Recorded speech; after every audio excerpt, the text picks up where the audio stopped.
Assalamualaikum warahmatullahi wabarakatuh. Alhamdulillahirabbil alamin. Assalatu wassalamu ala asyrafil anbiya wal mursalin sayyidina wa maulana Muhammad wa ala alihi wa sahbihi ajma'in. Amma ba'du. Yang terhormat Abi Quraisy, Habib Hussein, Habib Ali, dan yang kami hormati para ustadz ustadzah dan segenap pengurus pesantren pasca tahfidz Bait Al-Quran, dan tak lupa yang kami banggakan teman-teman santri angkatan BQ 36 yang kami banggakan. Ya. Pada kesempatan kali ini saya akan membahas tentang mozaik penciptaan manusia. Nah, jika kita berbicara tentang penciptaan manusia, sebenarnya di situ ada 4 pola. Pola yang pertama adalah diciptakan dari tanpa laki-laki dan tanpa perempuan, yakni Nabi Adam. Pola yang kedua adalah dari laki-laki tapi tanpa perempuan, yakni Siti Hawa. Dan yang ketiga adalah dari perempuan atau dari seorang ibu tapi tanpa ayah, yakni Nabiullah Isa bin Maryam. Dan yang terakhir adalah dari laki-laki dan perempuan, yaitu kita semua. Ya. Manusia-manusia seperti kita ini kan diciptakan dari ayah dan ibu. Nah, oke. Jika kita tarik ke dalam konteks Al-Quran, kita melihat ayat-ayatnya, maka akan kita temukan banyak redaksi atau ayat yang menjelaskan tentang penciptaan manusia. Ada yang mengatakan dari turab, yaitu tanah. Ada yang mengatakan dari sol-sol, yaitu tanah liat. Ada yang mengatakan dari mimma immahin, sesuatu air yang hina, atau nutfah, dan lain-lain.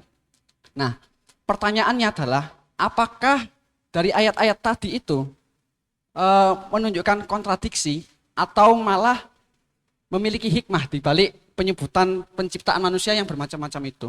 Oke. Jika kita bedah, maka secara garis besar akan muncul 2 jenis. Ya, yang pertama adalah penciptaan Nabi Adam, dan yang kedua adalah penciptaan manusia seperti kita. Oke. Baik, pertama dari penciptaan Nabi Adam. Nah, dalam surat Ar-Rum ayat 20, wa min ayatihi an khalaqakum min turabin, dijelaskan bahwa kita ini diciptakan dari tanah.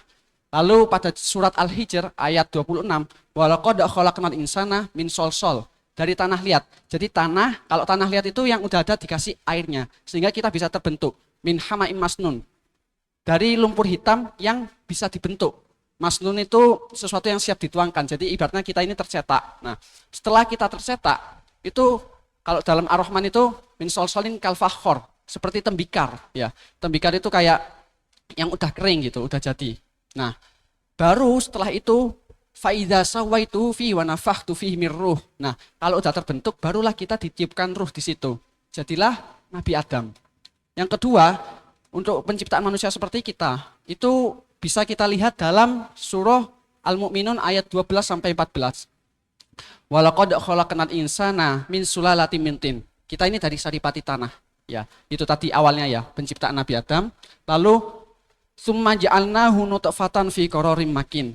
Nah, dari nutfah, sperma diletakkan di qararim makin atau rahim.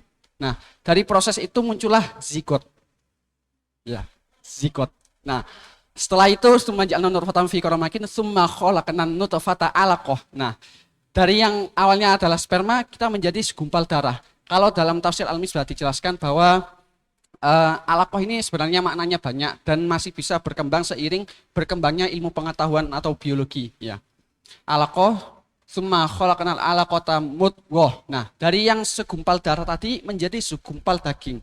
Dan yang tadi segumpal daging itu lalu menjadi summa khalaqnal mudghata idhaman, menjadi tulang ya. Tulang. Nah, yang mana tulang itu nanti fakasaunal idhama lahman, dibungkus dengan daging.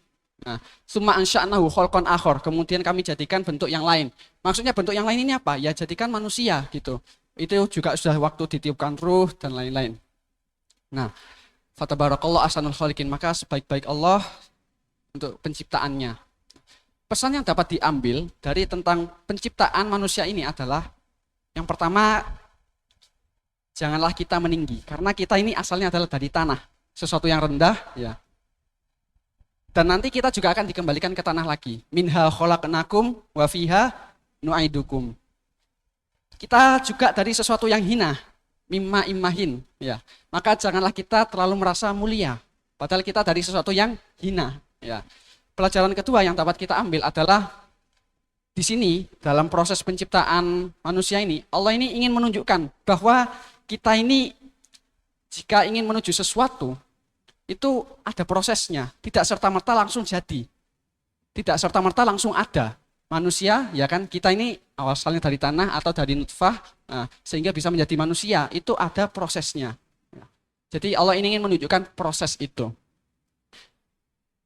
Oke, sekarang mungkin itu yang bisa disampaikan. Jalan-jalan ke rumah Kang Rifan. Ulangi ya, jalan-jalan ke rumah Kang Rifan. Pulangnya mampir ke rumah Kak Melan. Mohon maaf atas segala kekhilafan dan terima kasih kami ucapkan. Assalamualaikum warahmatullahi wabarakatuh.